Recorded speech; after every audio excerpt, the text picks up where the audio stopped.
Alhamdulillah wa salatu wa salam ala rasulillah. But the question is asking here a question which is frequently asked. I mean, not perhaps in the exact same way, but it's very similar to what the question is asking here. The question is asking, somebody's going to give me £100,000. And with that £100,000, I'm going to buy a premises, I'm going to renovate it, and I'm going to sell it. And whatever profit that we get from selling the premises after it's been renovated, we'll go 50-50 on it. Or with the £100,000, I'm going to buy a premises, and then I'm going to rent it out, and I'm going to give you a fixed 5,000 or 6,000 every single year. Now, the contract in this fashion is not permissible. On the authority of Abu Hurairah radiallahu anhu, the Messenger of Allah sallallahu alaihi wasallam, naha an kulli bay' gharar, and this is Sahih Muslim. The Messenger of Allah sallallahu alaihi wasallam forbade any kind of transaction which is not clear and it remains ambiguous in the terms and agreements of the contract. So because the or is there, it's not permissible. The person saying, I'm going to do either this or that, it's not permissible. So now the questioner has asked the question, and there are two scenarios. Either the person is going to lend him the 100,000, which I don't think is likely, but let's just cover that anyway. The person is going to lend him 100,000. In that scenario, this takes the ruling of it being a loan, and the Messenger of Allah ﷺ said, "Al-kayli ma'loom, al-qadri ma'loom, wal-ajli ma'loom." The amount has to be known, the time period has to be known. Second condition. Third condition, the person pays it back, not a penny more, not a penny less. Once that's been completed, the loan and the ahkam of the loan have now been covered. Walillahi alhamd. But I don't think that's what's happening here. I think it's sensible for us to understand that the question is asking from the perspective of it being a potential business partnership. This with the ulama is known as al-Mudarabah.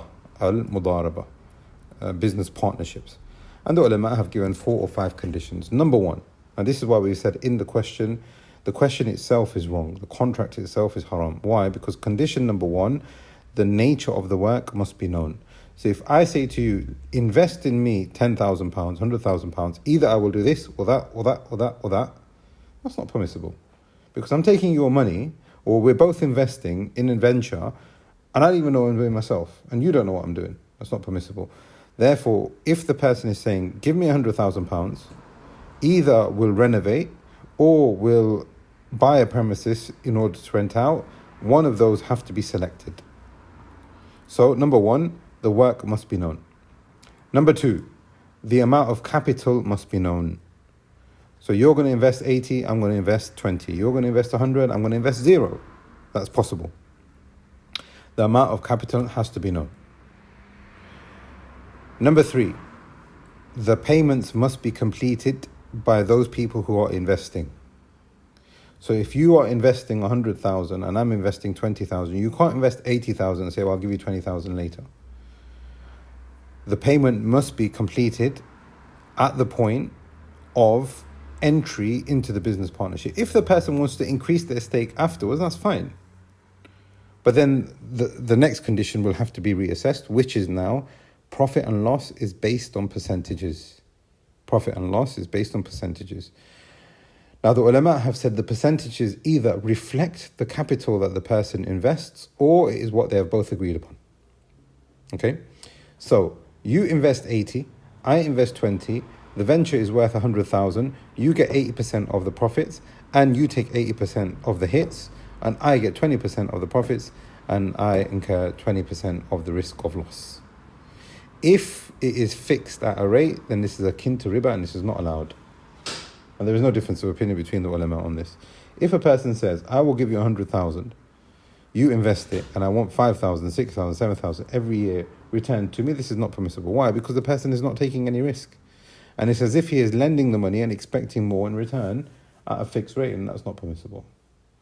Therefore, when it comes to the conditions on Mudarabah, the profit and the loss must be fixed at a percentage that they are both agreed upon. Now, either that's based on the capital that they've invested, or it could be whatever they agree on. So now imagine, you invest 80 and I invest 20. But you're a silent partner, you're not doing anything. I'm doing all the work, this is my full-time job. So I say to you, let's go 50-50, let's go 60-40. Even though I'm investing far less than you, because I'm spending so much time and effort, I feel that my percentage should be high. If you agree to that, that's fine. Therefore, the point that we're making here is that the percentage has to be known. It can't be a fixed amount of profit or loss. 4th condition, that payments are shared. Just like profit and loss are equally at risk. Expenses and payments must be shared. Now, this is one of the reasons why some of the ulama have said that the musharaka, al-mutanaqisa, the diminishing partnerships that we find being used as a model for Islamic mortgages, they have typically in them that the person, the tenant, and call it the tenant, even though he's not really a tenant, he's a tenant partner, stroke partner, he buys the premises with the bank. So he's a partner in that. But he's also a tenant because he's paying back rent. With that, with the conditions that you will find in the Islamic mortgage, is that the tenant is responsible for insurance and upkeep. Now, if he's a tenant, then fine, we can understand that. But if he's a partner, then that's not fair. Because if you're a business partner, all the expenses should be equal. And if they are not, then it's akin to what we have said before. You're putting 100,000, I'm going to put 20,000. My condition to you, me with the 100,000, that you pay for all the expenses, all the salaries, all the bills, all of that. That's not fair. Because profit and loss has to be balanced, therefore expenses have to be balanced also. These are from the conditions that the ulama have mentioned. There are other things as well. I'm not sure if we mentioned this before, but the nature of the work has to be halal. Like I said, there are other things, but I think this gives us a rough idea as to what Mudarabah is and the conditions of Mudarabah. We ask Allah subhanahu wa ta'ala that He facilitates for us our affairs, and that Allah subhanahu wa ta'ala blesses us with whatever He gives us, and He gives us fiqh of the religion, so that whatever we implement, not only in our deen but in our dunya, that it is done with insight and hikmah and in a manner that pleases Him. هذا والله أعلم وصلى الله على محمد.